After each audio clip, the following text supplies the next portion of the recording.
Hi, I'm Don Devilak. You've reached the fifth video in this series, Creating an Introduction Plan. This one is called about going alone, going into business for yourself, starting your own company, and controlling all the aspects of your company. Now, this video is a little bit longer than the others. Most of the other videos are about 20 minutes. This one is about 30 to 35 minutes, and that's because it covers all the steps really for going alone, from kind of conceiving your idea, getting started, creating a beachhead to get a sales momentum built up, and then going and launching your product in a more normal way. Going alone, the advantages, well, the number one advantage that inventors like is you get to keep total control. You're not giving up things through a partner. You get to set your own course. You can still have partners, but not partners in the sense that they have much say, but partners that are perhaps signing agreements with you that they can have exclusive distribution rights or exclusive manufacturing rights, or you're giving away something in return from some services from them, but still you have control and you're driving the bus. The vision you have for your product can become a reality. All of the other routes to market, other people are having a say into the final vision of the product, and sometimes you lose sight of the reality, and your vision doesn't really stick with the product. You keep moving, and when you don't have a partner, that means you can keep moving. If something isn't working out, you don't have to worry about what the partner is going to do. You just keep on plugging away and finding another way to get around those obstacles. This is by far the best way for inventors who have a low cost invention or an invention that's targeted at a very small market. As I mentioned earlier, uh, one of my relatives has started a company, an invention company, where they make replacement parts for pinball machines that where the manufacturers have gone out of business and replacement parts aren't available. And he's created a 3D process to make any part that anybody needs, so that it can, they can keep their pinball machines working. Well, that's not the kind of idea that's going to really interest a bigger company or really get a manufacturer or a distributor going. So it's the kind of invention that can go very well with an inventor taking on the product by themselves. What are some of the disadvantages? Well, one is you don't get as much experienced help. Some of the people you're picking up partners, some of the people who have an incentive to really help your product get ahead, all of a sudden you don't have as many around. You absorb all the risks, so you have to really watch your money, you have to watch your costs, and you have to avoid getting too deep. It's harder to get investors now because you really don't have a solid partner backing you up, and you don't have that proof that investors like that other people in the industry really support the product. You, of course, have a lot of work to do to coordinate all the activities, from raising money, monitoring the manufacturers, getting product out, making sure quality is right, getting the distribution channel set up, doing brochures. I mean, even if you hire people to help you, the buck still stops with you, and you really have to coordinate all these activities. You have a lot less support when obstacles occur.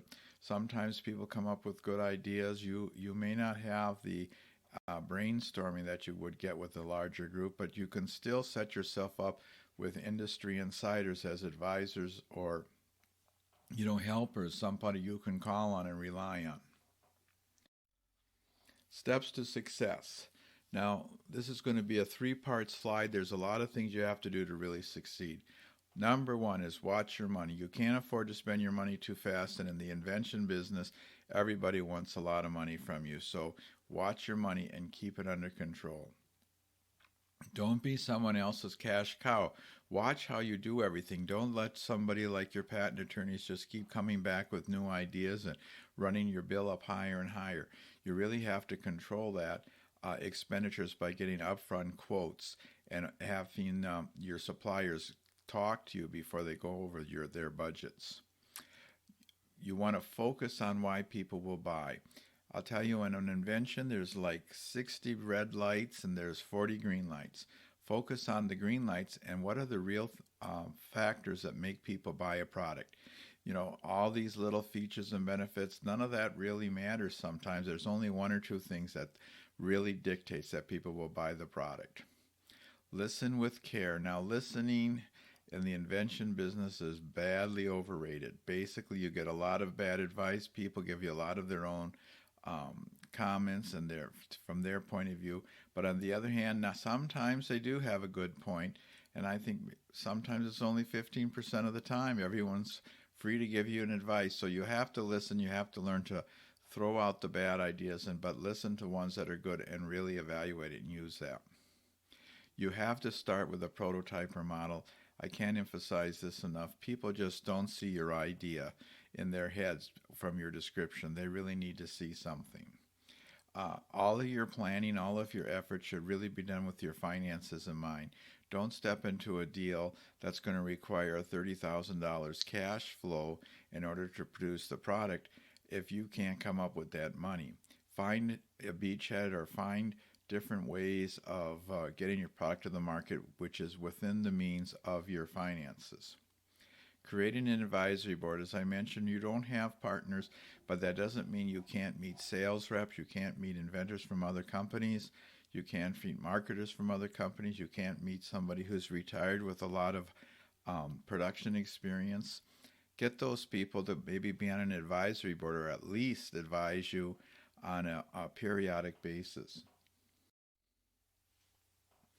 You're going to need a business model, and that means you just don't run out and start selling the product any which way, but you develop a method for how you're going to make products. You're going to outsource products. It's how you're going to sell products. You're going to sell them through a rep network.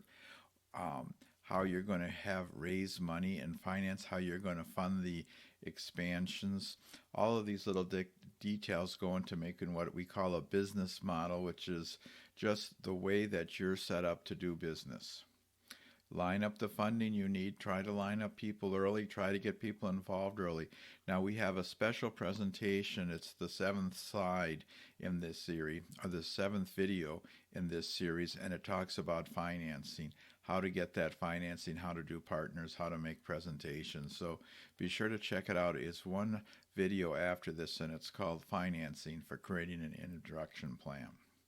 You, of course, want to line up your production, what manufacturer is going to make it, what are his terms, what are his expenses, how much help he can give you. A beachhead is just a sales, an initial sales outlet where you actually can get your product in, have sales success, and whatever it takes to get that sales success so you have market momentum to move ahead. Again, you've got to constantly, during this beachhead period, you have to watch your pricing because you really want to price your product at the price that you're going to eventually want to sell it for. And then you have to watch your costs because when you're doing low volume production, the production costs are high. And whereas you don't need to make a lot of money and you don't really need much margin, you don't want to lose money during the beachhead period. So once you get some success, you want to find more local sales reps. Now, hopefully, in your initial advisory group, you have 1 or 2 sales reps or 1 or 2 people in sales.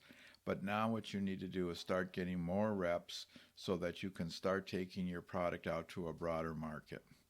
And once you're ready to go out to a broader market, you have success that you can talk about, you're going to find that trade shows is really the best route to go out and meet a lot more sales reps, a lot more distributors, and a lot more potential customers. So we've had our beachhead. We've started to look at expanding sales. We've got a trade show, and we're going to get some contacts from those trade shows. Now we have to stop, take a plan for the future. Okay, now who are our contacts? Who are our markets? Where have we had success? What kind of manufacturing has worked for us? What kind of volume are we looking for long term? And what kind of funding do I really have to expand my sales?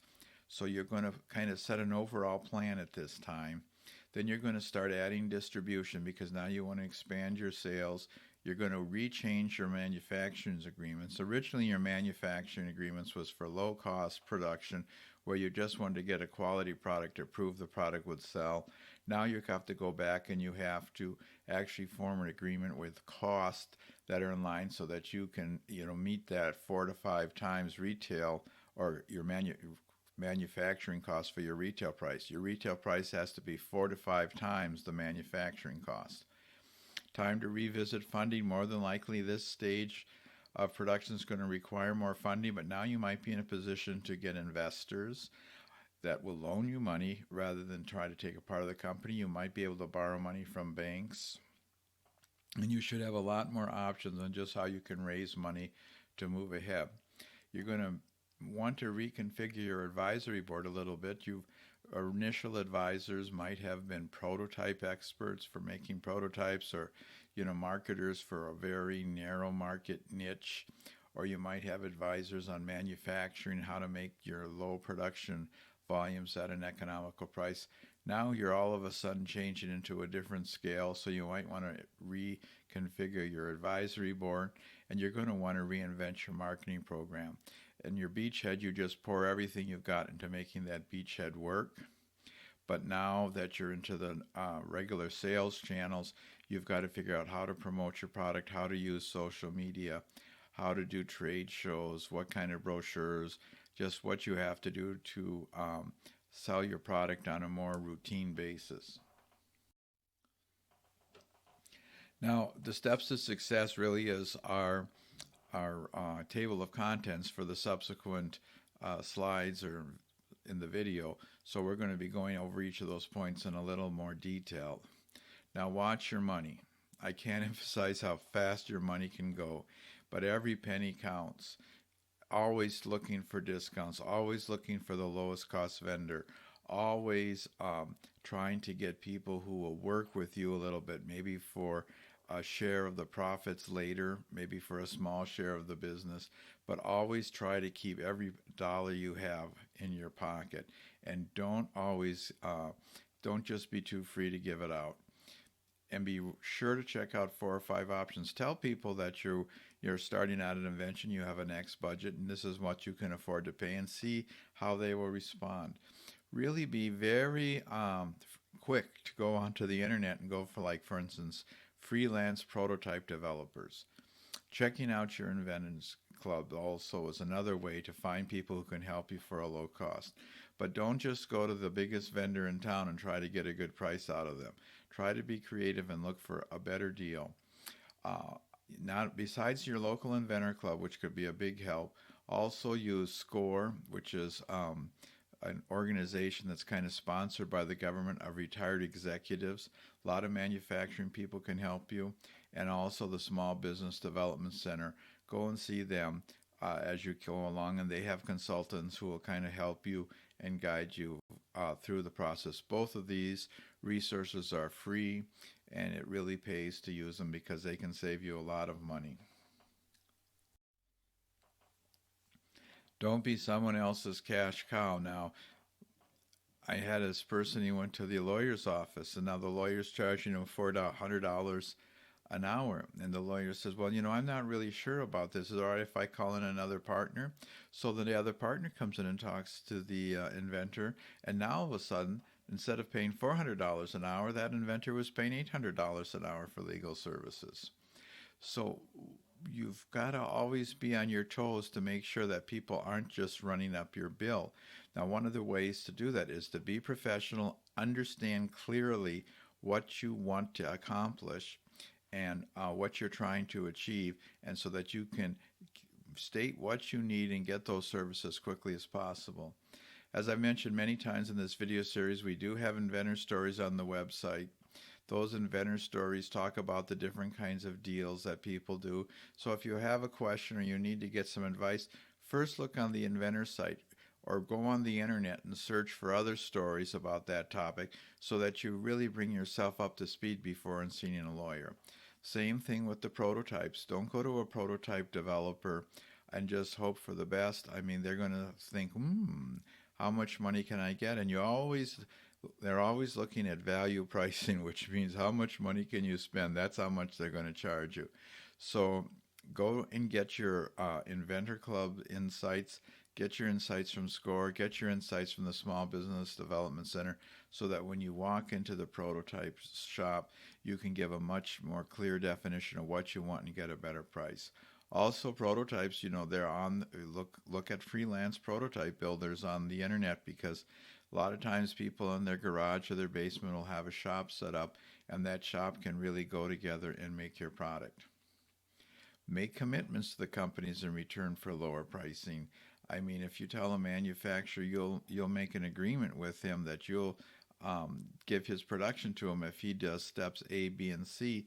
A lot of times they'll be responsive, especially when it comes to prototypes. If you can get them to do things at their cost, that's really a big aid and it keeps the money in your pocket.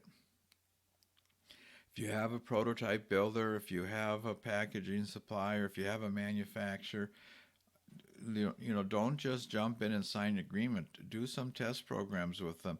Ask them for other products that they've done. Go and visit their site. Let them show you other products and what they've actually charged.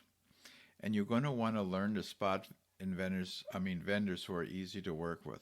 Basically, the vendor should be treating you just like you with a manufacturer, treating you like you know what you're doing. If you get the sense that the vendor is treating you like he's the expert and you really don't know anything, that's not a good vendor to work with. Even though he may know a lot more than you, he still shouldn't be taking that attitude. And when they take that attitude, it's always a red flag that they're going to come out and they're really going to try to pile on the charges. Focus on why people will buy. Now, as I mentioned a little earlier, no invention has every light green. There's always problems. And so what you need to focus on, what are the 2 or 3 reasons that people really buy this product? They don't buy them for 10 reasons. They don't necessarily buy it for the color.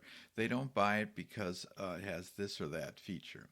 Now, when you're showing product to people, your friends, your family, all of them have a tendency, well, they think they're doing you a big favor by nitpicking it and finding every little flaw, and you're starting to get a lot of input that's not very positive, and they point out weaknesses. But it's only a weakness if it's really impacting why people will buy. So a lot of times you've got to really, you got to keep your focus, and you can't let people distract you by saying this and that, and then all of a sudden you're trying to do something that your brother told you, and then you're trying to do something that one of your advisors told you, and you just end up with a complete mishmash. Listen with care. Now, I mentioned this earlier. People think they're doing you a favor sometimes by pointing out little flaws. Others focus on small areas that aren't really very important about why the customer will focus. Some of them are taking a look at your product from what they would be buying for it, for what their point of view is, and they're not looking at it for what the greater customer group is looking at. And so you have to really keep you know, don't take every piece of comments to heart and think you have to run around and change them. But on the other hand, sometimes people do give you good input, and that's what you want to listen for. And if someone says something to you that does make sense, um, then you should really react to it and do something. But don't overreact. Don't overreact. If someone tells you a little point, don't argue with them. Just tell them, say, that's an interesting point. I hadn't thought about that. Let me write it down, and I'm going to put it in for my review. That doesn't really mean you're going to do what they want, but just don't argue with them or tell them that they're wrong. Just tell you you're going to put that comment in your notebook, and do write it in a notebook, and you'll review it later. But um, just don't feel compelled to do whatever anyone tells you. Uh, Keep your vision at all times. Listen for things that, in case someone tells you something is really important, but don't be afraid to kind of ignore somebody's advice. Now, I've mentioned this in some of the other video series, but nobody sees what your invention is going to be like without a prototype but you. If you have a model, sometimes that works. If you have a photograph, sometimes that works. But people really have a hard time seeing beyond what's right there in front of them. You need something to show how the product will really work, and also to satisfy yourself that the product's going to be durable and reliable. Investors, manufacturers, distribution partners, all will want to see a prototype before they're really ready to make any types of commitment. Now, there's many paths to take about financing and how to raise money. two videos from now, in this video, seventh video of this series, there is a video specifically dealing with financing. Be sure to look that over and really understand your financial options, one that will work.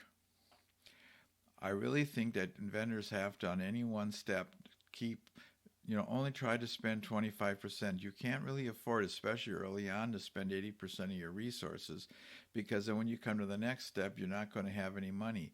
Plus, you not having any money to continue is a real downer for investors who may not invest or who may try to strike a deal with you that's very unfavorable for you because they know that you're broke. Again, the advisory board is a big thing that'll help your credentials both with investors, with manufacturers, distributors, and all the people you're going to have to work with. Back in the section on Before You Spend Money, we talked about trade shows, how to get people that are in the industry, how to find people who can help you because of their experience. Also, the next video in this series on creating an introduction plan is about networking, and we talk there about how to meet the people, how to find them, what kind of things to offer them, and how to really work with an advisor. So be sure to look at the next video. You really want people both in production, design, marketing, and distribution. You really want industry contacts, and don't overlook the local sales reps. These independent sales reps have a world of knowledge, and they can be very helpful.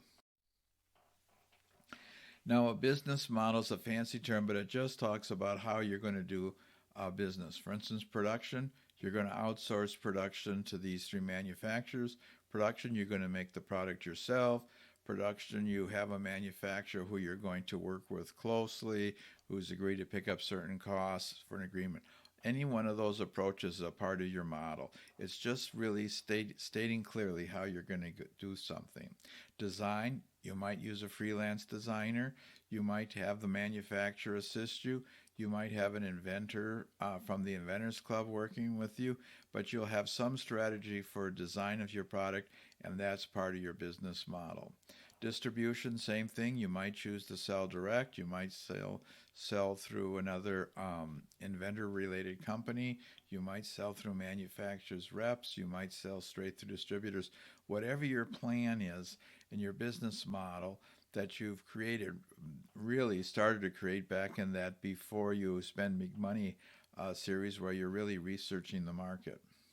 And then you want to have a finance model. Are you going to self-finance through the test period? Are you going to raise money from investors and manufacturers for the major launch?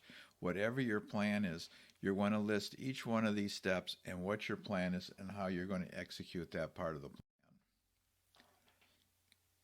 Again, lining up the funding. Check out our video on presentation 7 in this series. Try to finance what you can.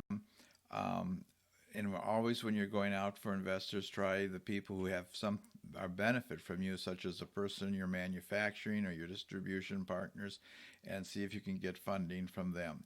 Always check with your small business development center. There's a lot of times local government funding for independent inventors, and they'll know what that is, and they can steer you sort of some plans. They can also help you with SBA loans, and this is one of the reasons I suggest you kind of hold back money if you can, because an SBA loan will want you to put up 20% of the money and loan the rest. So visit your SBDC early so that you get a better feel for what are the resources available with you.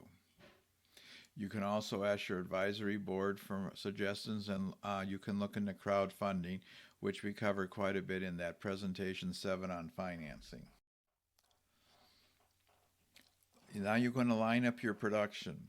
Now basically you need a sense of how much money you can raise before you can really get a firm production deal. You need to know how much you have to get the manufacturer to put up or not to put up, and you have to take a look at the different types of manufacturers. So if you don't have a lot of money, you might have to go to a small manufacturer who probably doesn't have the lowest cost production process and take a higher price, and so you can get the product out for your beachhead. If you have enough money to afford a manufacturer who has a little more tooling and can actually produce your product at a lower cost, well, you would prefer that, but then that's usually going to take a lot more financing on your part. So you kind of have to know how much financing you have in your pocket or can get so that you can know what production to do. And again, the different manufacturers are going to have dramatically different costs: startup, regular production, inventory costs, carrying costs. All these costs will vary from the manufacturer based upon how much equipment they are using, or how much you fit into their current equipment, and how much you're willing to do too. I mean, if you take the product and package it yourself, that will lower your cost. The more data that you have that your product will sell, the better chance you are going to get help from all of your partners. Going back to the Before You Start series, we talk about marketing information you need to know before you get started. That's video 2 of that series. Really take a look at that before you start making presentations for your different potential partners. Establish a beachhead. Now, we call a beachhead, this is just one small market or sales area where you're selling your product and you're getting your product out into the marketplace. Doesn't have to be a big product. It can be just catalogs. It can be QVC. It can be stores in your local area. All of those, but just so you can say, look, we did a test market. We were in this site and the product sold. Now, you want to put all of your sales incentives into play to get a beachhead. You want to leave no stone unturned, so you can use consignment, which means you'll put it in and you won't ask for money up front. You only get money when it's paid. Guaranteed sales, which means that you'll guarantee to take the product back if it doesn't sell. A slotting allowance. Some of these stores will ask for a slotting allowance for a premium location, which is the payment you make them. So, for instance, you're put by the cash register. Co-op advertising is money you have to spend and pay for half of the ad. You might have to go a little longer. Store billing, you might have to promise to go and do in-store demonstrations every weekend, or you might promise to host an event that's coordinated with your retailer in order to bring people in to try your product. There's nothing you shouldn't try to get a beachhead so you can prove your product will sell. Without a little beachhead where you've shown your product can sell, you're going to have a hard time moving forward. Now, during the beachhead, normally we talk about retail price needs to be 4 to 5 times the cost. Well, if you're in a beachhead and you're working with a smaller manufacturer as a higher per unit cost, you're not going to get that 4 to 5 for your low volume test marketing. But so don't worry about that. But try not to lose money during this phase. But you have to have a plan before you get started. That hey, once my beachhead succeeds, I have a way to make the product that is only 20% of the suggested retail price. You at the beachhead, you want to be sure you're selling the product at the same suggested retail price that you will be selling it later. Doesn't matter even if you're not making money or losing some, but there's no point in selling it at a higher price and not having it sell when it would sell at the price that's right for the market. And your beachhead, you can take corrective action early. If the manufacturing, distribution, product changes, one of the reasons you have a beachhead is so that you can make adjustments if necessary. But be quick and take them and use a manufacturer with a low cost who can actually make a quick correction.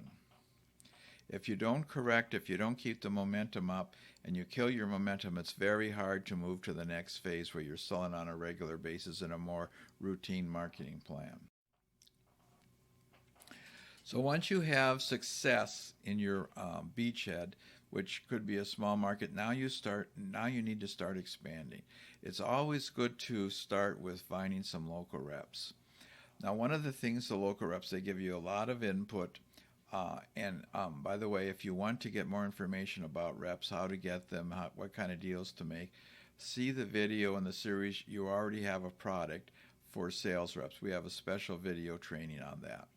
So start by getting some local reps from local stores, what reps call on them. Or you can check out local trade shows or merchandise markets and see what reps are attending those. And if that doesn't work, check out industry trade magazines or associations.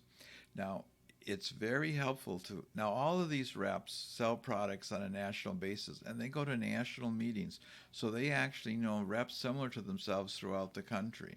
It pays sometimes to actually take on one of these reps and give him an override of 1 to 2% of all the sale revenue generated by sales reps that he has.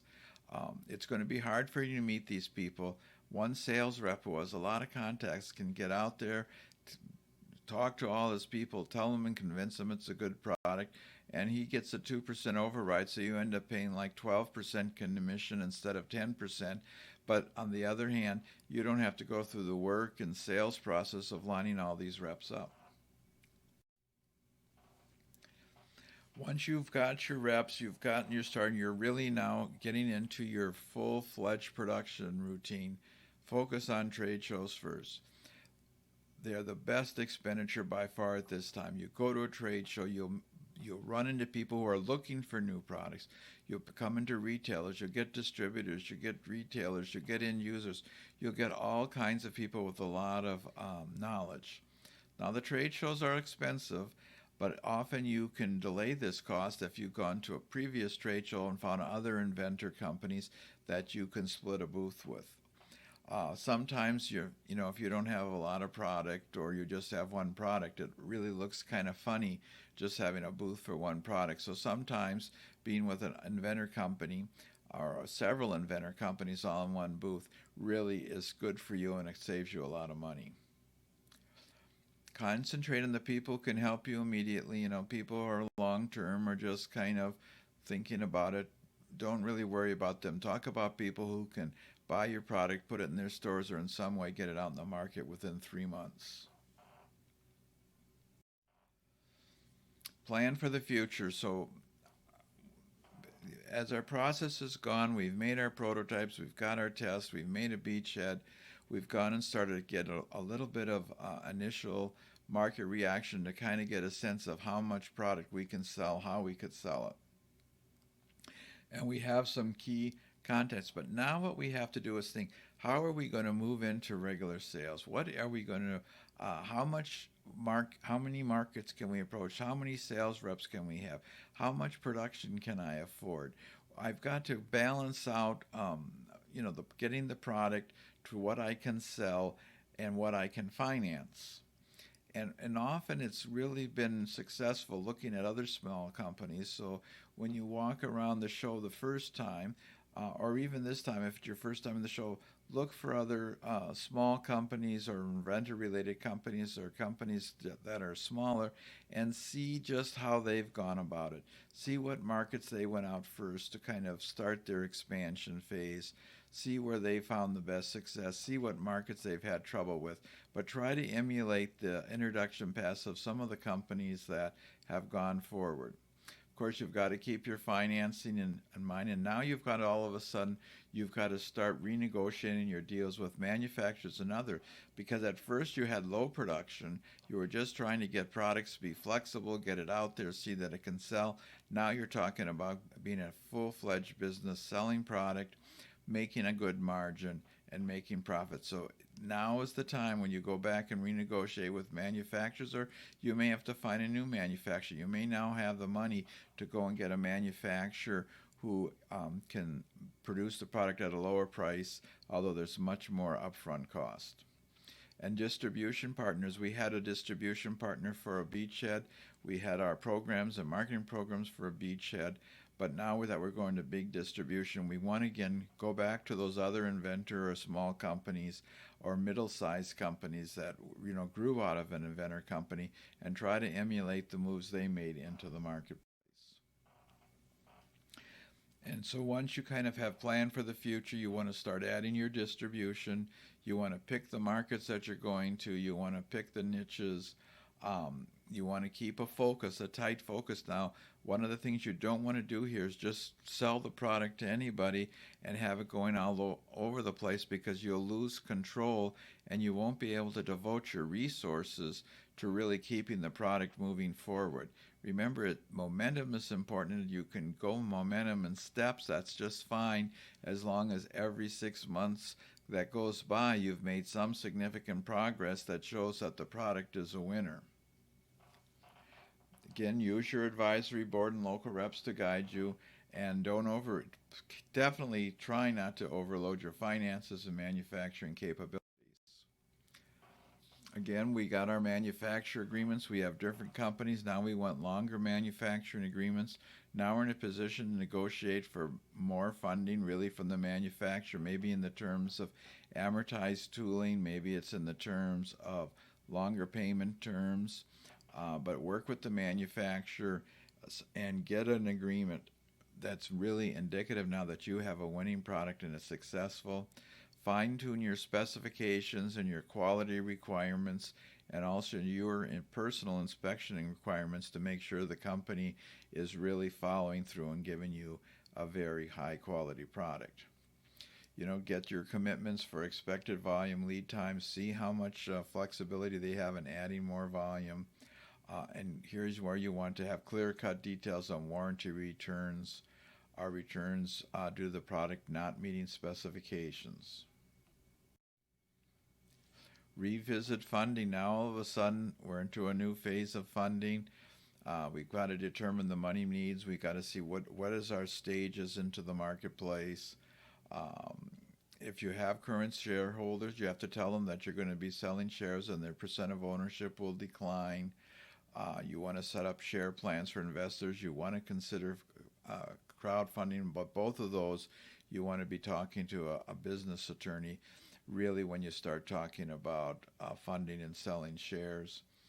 But you need to cover cash flow. Be sure to get enough funding to cover 4 to 6 months of cash flow before you really start getting money back. Your advisory board now too, you might want to take a look at that, because you started out with an advisory board, basically, which is prototyping, more geared towards small production. Maybe it's an inventor with a small company that's got into a small target market that you use for a beachhead. Now you're broadening your horizons. You're selling to more people. So take a look at your advisory board, see if it's really set up the way you want, and be sure to have people from all lines. Financing, if you can, manufacturing, distribution. Get your advisory board to have people really with a multiple of disciplines who can give you guidance. And then you can just meet with your advisory board like every 3 months. It's really no different than meeting with your board of directors, but you keep that advisory board briefed. These are going to be people who like working with the little inventor. They enjoy being in with the startups, kind of being a part of, here's company X. When we started, the guy, he didn't know anything, and now all of a sudden he's selling $3 million a year. People really enjoy it. It's kind of a thrill for everybody. So take a look at your advisory board and meet with them and use them. The last thing we're really talking about is your marketing program. Your first marketing program was really set up to establish a beachhead, and now all of a sudden we're going to go to a standard manufacturing and marketing company where we have products that we're taking out to a broader market. So we have to establish a presence in our industry events. We have to be in all the directories. We've got to start going to trade shows. We've got to be active in the market so people start to recognize us. We have to start going to trade shows. Now, when you start about marketing, there's no area that you can spend more money and get less results. So be sure to use your advisory board for help and concentrate on cost-effective programs. And again, always negotiate. So there's a lot to do when you're taking your product out on your own, but the benefits are much greater. You really learn a lot. And after you go through this process, once you'll find it's very easy to go through it a second time, and it's very easy to go through it when you start adding more and more products.